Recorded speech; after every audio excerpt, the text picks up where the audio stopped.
हरे कृष्णा। तो चलिए आज मैं आप सभी को सुनाती हूँ कार्तिक मास की कथाएं। वो है टीके की कथा। वो टीके की कथा कौन सी है जो मैं आप सभी को सुना रही हूँ, जो कि हमें कार्तिक मास में सुननी चाहिए। तो ये है टीके की कथा। एक कुम्हारी थी, उसका बेटा सुबह उठते ही खाने लग जाता था। वह अपने बेटे से बोली, बेटा तू तो सुबह उठते ही खाने बैठ जाता है, कुछ नेम कर लिया कर। तो वह बोला, माँ मेरे बस की बात नहीं, मुझे तो सुबह उठते ही भूख लगती है। फिर बोला, अच्छा मैं कार्तिक नहाने वालियों का टीका देखकर खाना खा लिया करूँगा। यानी जो कार्तिक नहाने वाली जो लेडीजें आती थी, मैं उसका टीका देखकर ही खाना खा लिया करूँगा। तो एक दिन चार चोर चोरी करके जा रहे थे। उधर से कार्तिक वाली आ रही थी, जो कार्तिक वाली नहाने वाली लेडीज थी वो आ रही थी। वह बोला, दिख गया दिख गया।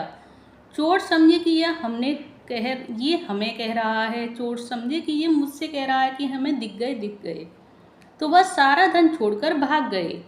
उसने नीचे उतर कर देखा तो गठरी में बहुत सा धन था। वह धन उठाकर घर की ओर भागा।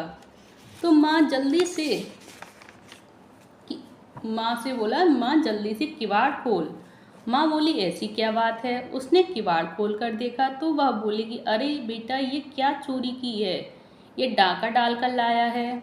तो वह बोला कि माँ मैंने ना तो चोरी की है ना डाका डाला है, मुझे तो भगवान ने दिया है। मैं तो पेड़ पर बैठा था, चार चोर चोरी करके जा रहे थे। मैं बोला दिख गया। मैं तो ये बोल रहा था कि मुझे टीका दिख गया। कार्तिक वाली जो नहा कर आ रही थी उनका टीका दिख गया था उसे। तो चोर समझे कि वो मुझसे कह रहा है कि दिख गया, और वह वहीं धन छोड़कर भाग गए।